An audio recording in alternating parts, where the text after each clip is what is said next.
पाली में महात्मा गांधी जयंती पर शराब की दुकानों को बंद रखने के आदेशों के बाद पाली में भी अधिकांश दुकानें खुली रही और दोगुने दाम पर दारू बेची गई। मारवाड़ जंक्शन क्षेत्र के शराब की दुकानें ड्राई डे के बावजूद खुली होने की सूचना पर मारवाड़ एसडीएम देर रात निरीक्षण करने के लिए निकले तो बाईपास रेलवे पुलिस के पास 2 ठेके खुले हुए पाए गए। इस पर एसडीएम ने तुरंत ठेकेदार के खिलाफ कार्रवाई करने के निर्देश दिए।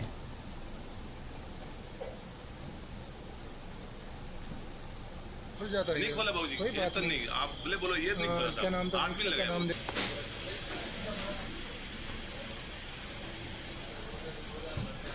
और सिरोही से बड़ी खबर, कालंद्री कस्बे में वायुसेना के जवान ने फांसी लगा ली। परिजन युवक को लेकर अस्पताल पहुंचे। डॉक्टर ने युवक को मृत घोषित कर दिया। सूचना पर थानाधिकारी भी अस्पताल पहुंचे हैं।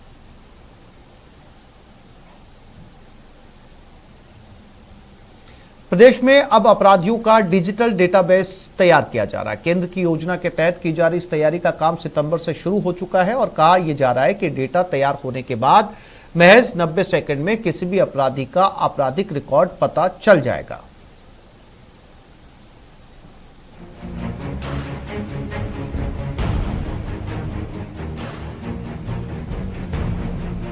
किसी भी अपराधी का आपराधिक इतिहास चंद सेकंड में मिल जाए, इसके लिए काम शुरू हो चुका है। अपराधियों का डिजिटल डेटाबेस बनाने के लिए स्टेट क्राइम रिकॉर्ड ब्यूरो की तरफ से चुनिंदा डीसीपी ऑफिस और फिर थानों को डिजिटल स्कैनर मशीनें और तकनीकी उपकरण उपलब्ध करवाए जा रहे हैं, जिसके जरिए पुलिस थानों में गिरफ्तार बदमाशों के फिंगरप्रिंट, उनकी फोटो और अन्य आपराधिक जानकारियों को स्कैनर के जरिए डिजिटल रूप से सेव कर डेटाबेस तैयार किया जा रहा है। अपराधियों के डेटाबेस में हर अपराधी का फिंगरप्रिंट, हथेली के स्कैन से लेकर उसकी क्राइम फाइल भी बनाई जा रही है, जिससे ये पता चल सके कि उसका इतिहास कैसा है।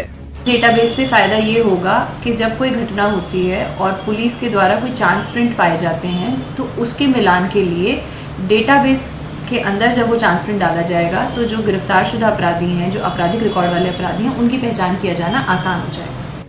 केंद्र सरकार की इस योजना की शुरुआत केंद्रीय गृह मंत्री अमित शाह ने की थी, जो अब प्रदेश लेवल पर लागू होने वाला है। आपको बता दें, पहले बदमाशों के फिंगरप्रिंट कागजों पर लिए जाते थे, जिसकी वजह से उसका मिलान आसान नहीं था, लेकिन अब ये कवायद 1.5 से 2 मिनट में महज 1 क्लिक में पूरी हो जाएगी। विष्णु शर्मा, न्यूज़ 18 राजस्थान, जयपुर। और ये खबर अजमेर से, जहां पिछले 24 घंटे के दौरान 2 अलग-अलग थाना इलाके में हत्या की वारदात से सनसनी है। कल सुबह भिनाई थाना इलाके के अमरपुरा गांव के जंगलों में एक दलित की गला रेत कर हत्या कर दी गई। वारदात के बाद परिजनों का हंगामा शांत भी नहीं हुआ था कि बीती देर रात नसीराबाद सदर थाना इलाके के देराठू गांव में एक युवक की पीटकर निर्मम हत्या कर दी गई। परिजनों का आरोप है कि मृतक कल अपने दोस्त के जन्मदिन की पार्टी में गया था और वहां किसी बात को लेकर 4 युवकों ने उसे बंधक बनाकर एक कमरे में बुरी तरीके से पीटा और उसके शरीर को गर्म सलाखों से दागा। देर रात तक जब मृतक घर नहीं लौटा तो परिजनों ने तलाश शुरू कर दी और गंभीर घायल हालत में उसे नसीराबाद अस्पताल लेकर गए, जहां से उसे अजमेर रेफर कर दिया गया, लेकिन रास्ते में उसकी मौत हो गई। वहीं परिजनों ने 4 लोगों के खिलाफ मामला दर्ज करवाया। पुलिस मामले की जांच कर रही है।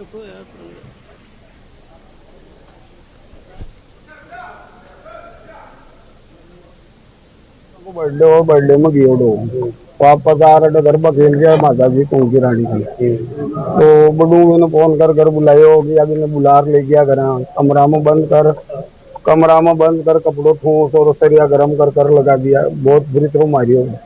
तो नसराबाद 2:30 बजे फोन करियो, फोन उठाइयो।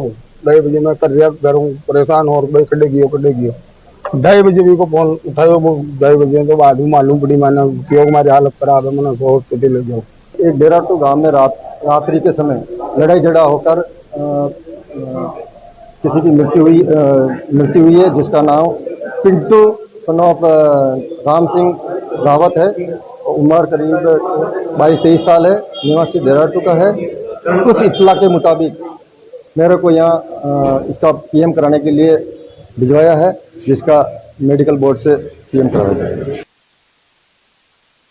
बड़ी खबर, कठार माध्यमिक विद्यालय में तालेबंदी। टीचर के तबादले से छात्रों में आक्रोश है। छात्रों ने स्कूल में तालेबंदी की है। शिक्षकों की कमी से पहले से स्कूल जूझ रहा है। रिक्त पदों को लेकर भी प्रदर्शन किया जा रहा है। मौके पर गोगुंदा थाना पुलिस पहुंची।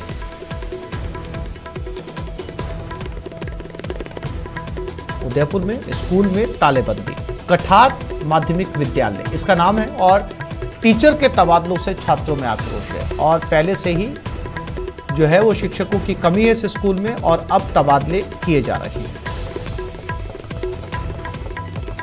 तो पूरी तरीके से स्कूल में तालेबंदी की गई है।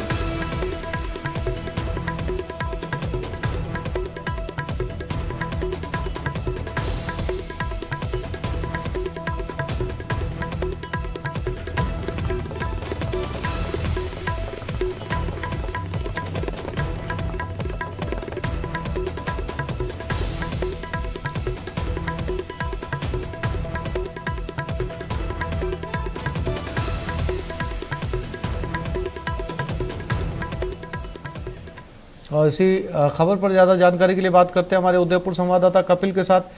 कपिल, क्या अपडेट स्कूल से?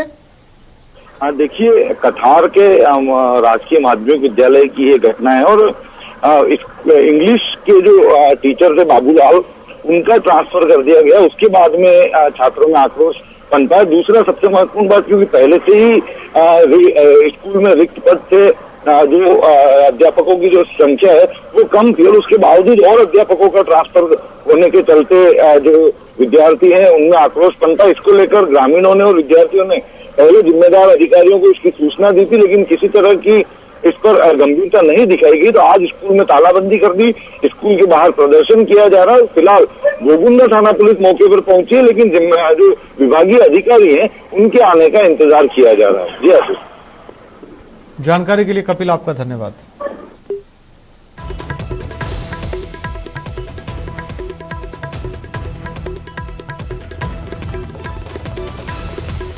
आज नवरात्रि की महानवमी है। इस दौरान माननीयों ने माता के दरबार में माथा टेका। पहली तस्वीर जम्मू कश्मीर की, जहां अमित शाह ने माता वैष्णो देवी के दरबार में माथा टेका। वहीं दूसरी तस्वीर बांसवाड़ा की, जहां बीजेपी प्रदेश अध्यक्ष सतीश पूनिया ने माता त्रिपुरा सुंदरी के मंदिर में पहुंचे और मां के दरबार में मत्था टेका। देश प्रदेश की खुशहाली की कामना की।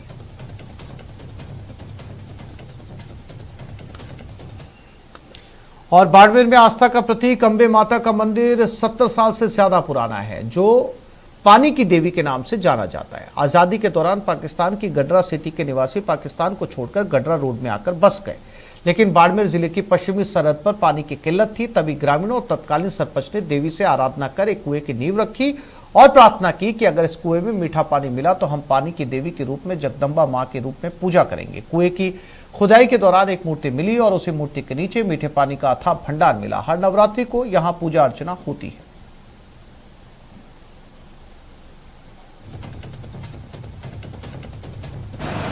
उन्नीस में जब देश का विभाजन हुआ, गडरा रोड, गडरा सिटी जो पाकिस्तान था, उस वक्त तत्कालीन 40,000 के करीबन वहाँ की आबादी थी। वो लोग माइग्रेट होकर काफ़ी संख्या में जहाँ आगे गडरा रोड के अंदर बसे। उस वक्त जहाँ कोई जनसंख्या विहीन था और यहाँ आके बसने के बाद में दूर दूर तक कहीं पानी की कोई व्यवस्था नहीं थी। लोग बहुत परेशान थे, छोटी छोटी बेड़ियाँ थी तो पानी था नहीं। वहाँ के तत्कालीन सरपंच श्री छुगालाल जी भूतोड़ा, उन्होंने जन सहयोग से एक स्थान चिन्हित करके नवरात्रि के दिनों में श्राद्ध पक्ष के बाद गांव वालों को मिलकर एक जगह पूजा अर्चना कर और देवी से ये मांगा गई, भाई यहाँ पे अगर मीठा पानी निकलता है तो हम आपकी यहाँ मंदिर स्थापित करेंगे। ये हमारे सीमावर्ती एरिया में जब भारत पाकिस्तान का विभाजन हुआ तो बहुतायत में काफ़ी लोग उस विभाजन के समय जो रेलवे स्टेशन दरबार के समय बना हुआ था, उस रेलवे स्टेशन के उस पार रहते थे। काफ़ी लोग उसमें 1947 में उधर से उठ के इधर आके बैठ गए, तो पानी का कोई सोर्स नहीं था। तो उस समय के हमारे एरिया के तत्कालीन सरपंच साहब छोगालाल जी भूतड़ा ने जन सहयोग से उस रात के बाद जो नौरता का समय था उसमें देवी की मन्नत करके एक कुआं खुदवाने का कार्य शुरू किया और कुआं खुदवाते समय एक मूर्ति निकली। कोटा में नवरात्र महोत्सव के चलते इन दिनों गरबा और डांडिया की धूम मची हुई है। तलवंडी स्थित मंदिर समिति की ओर से आयोजित डांडिया में देर रात तक बच्चे और महिलाएं झूमते नजर आए। वहीं देवी मां के मंदिरों में श्रद्धालुओं की भीड़ लगी रही। मंदिरों में घंटे घड़ियालों के साथ जयकारों की गूंज सुनाई दी।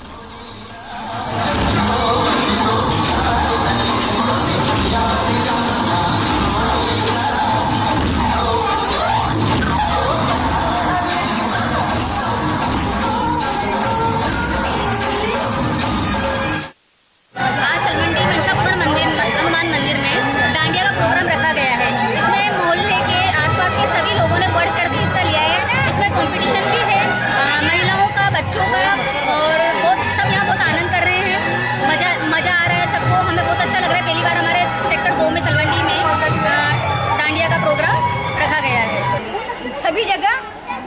डांडिया का वो चल रहा है प्रोग्राम, इसलिए आज हमारे मनसा पूर्ण हनुमान जी के मंदिर में भी डांडिया का महोत्सव हो रहा है। तो आज हमारे इसमें परिवार में, इसमें मोहल्ले में बहुत ही हर्षोल्लास के साथ डांडिया गली गली में डांडिया का महोत्सव मनाया जा रहा है। बहुत ही सुंदर, बहुत ही अच्छा सांस्कृतिक कार्यक्रम हो रहा है। नवरात्र के उपलक्ष्य में मनसा पूर्ण हनुमान जी के मंदिर में 2 सेक्टर में हर्ष और उल्लास के साथ बच्चों का, बड़ों का, सबका ये गुजरात का कल्चर था, ये गुजरात का कल्चर था। डांडिया उत्सव बड़े ही सौभाग्य की बात है कि हमारे के तलमंडी सेक्टर में डांडिया का उत्सव हो रहा है। सबसे पहली बात तो बहुत खुशी हो रही है कि तलवंडी में पहली बार मनसा पूर्ण हनुमान जी मंदिर में इस तरह का आयोजन हो रहा है। जैसे गुजरात, महाराष्ट्र, बड़ौदा, कई अलग अलग जगह बहुत ज़बरदस्त तरीके से हो रहा है और इस बार हमारे तलवंडी को यह सौभाग्य प्राप्त हुआ है कि इस तरह का बहुत सांस्कृतिक कार्यक्रम हो रहा है जिसमें बड़े, बच्चे, बुजुर्ग, हर तरह के लोग, हर तरह की कैटेगरी के लोग जो हैं वो क्या कर रहे हैं, डांडिया कर। और जयपुर शहर में अवैध हुक्का बार पर एक्शन, जवाहर सर्किल पुलिस ने कार्रवाई की। कैफे के आड़ में हुक्का बार चल रहा था, एक कर्मचारी को पुलिस ने गिरफ्तार भी किया है। जेएलएन मार्ग पर कैफे में यह हुक्का बार चलाया जा रहा था।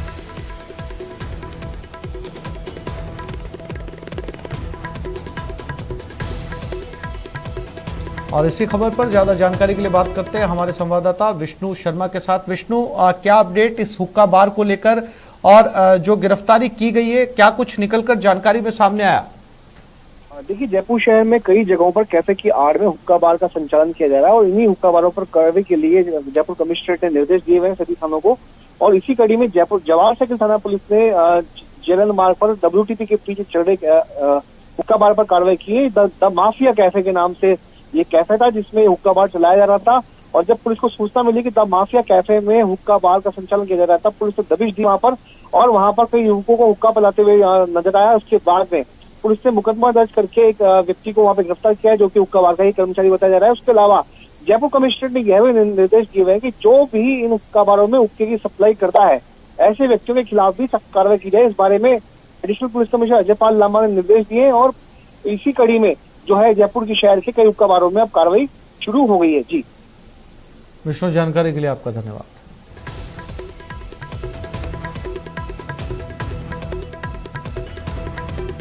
और ये खबर बूंदी से, मक्काखेड़ा में 2 गुटों के बीच खूनी संघर्ष हुआ। खूनी संघर्ष, एक पक्ष के 8 लोग घायल हो गए। घायलों को अस्पताल में भर्ती करवा दिया गया। मौके पर पुलिस पहुंच चुकी है।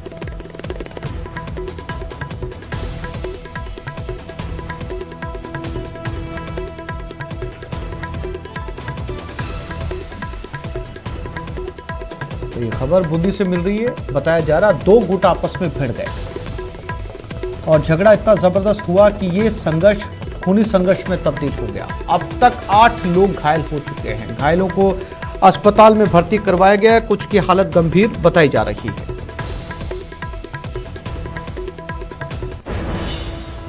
बूंदी में ये 2 गुट आपस में भिड़े, 8 लोग अब तक घायल हो चुके हैं। पुलिस मामले की जांच में जुटी है।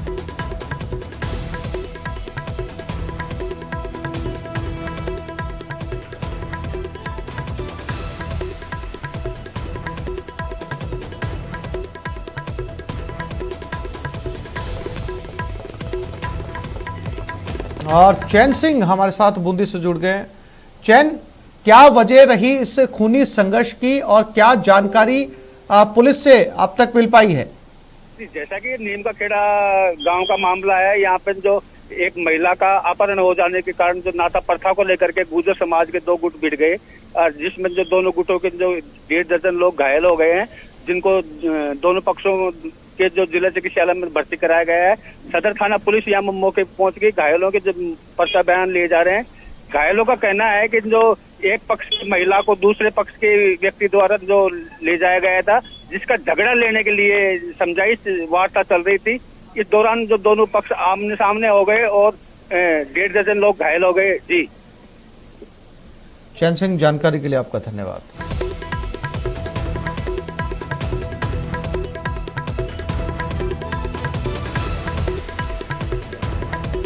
तो बूंदी में से ये खबर, जहां पर फिलहाल पुलिस ने मामले को शांत करवाया। पुलिस मौके पर पहुंच चुकी है। और ये खबर पोखरण से है। घर में घुसकर नाबालिग का अपहरण किया गया। स्कॉर्पियो में सवार होकर कुछ बदमाश आए, अचानक हुई वारदात से क्षेत्र में सनसनी फैल गई है। परिजनों ने लाठी पुलिस थाने को ये सूचना दी है। सूचना के बाद पुलिस अपहरणकर्ताओं की तलाश कर रही है। एसएचओ अशोक कुमार के निर्देश पे ये सर्च अभियान चलाया जा रहा है। लाठी थाना क्षेत्र के भादरिया गांव का ये पूरा मामला है।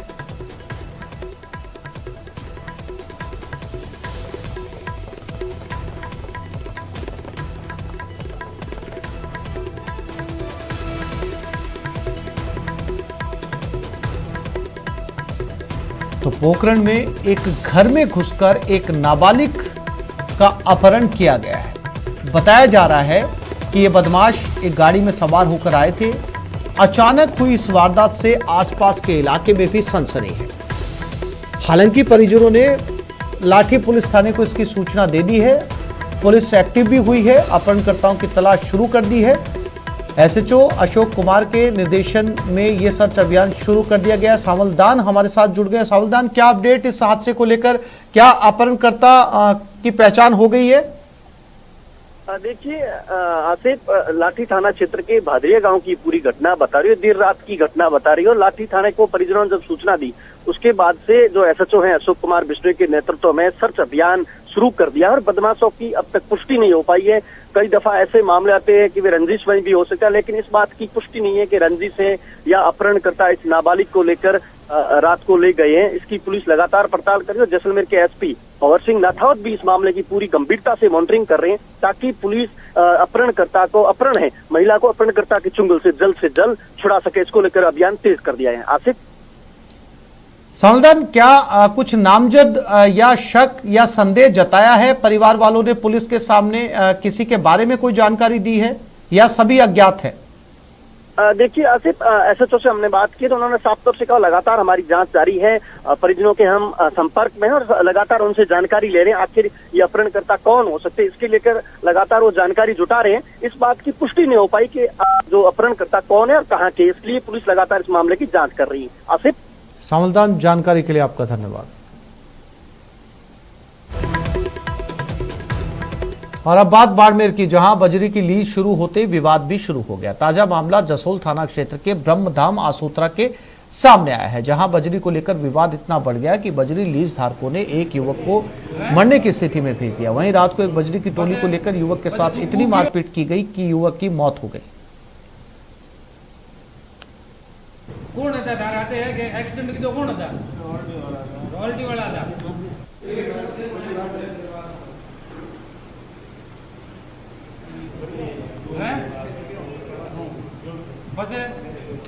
जोधपुर में ग्रामीणों का आक्रोश। डंपर ने 3 गायों को चपेट में ले लिया। घटना से लोगों में आक्रोश है। जोधपुर रोड का ग्रामवासियों ने आवागमन बंद कर दिया। अधिकारी सहित पुलिस जाब्ता मौके पर मौजूद है। रास्ता खुलवाने को लेकर बातचीत जारी।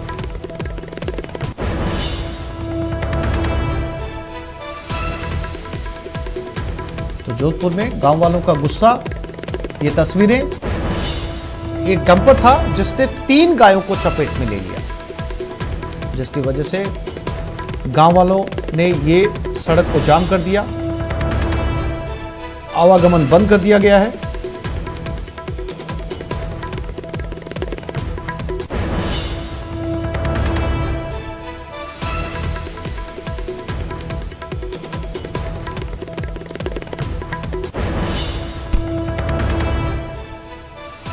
तो इस बुलेटिन में फिलहाल इतना ही। नमस्कार।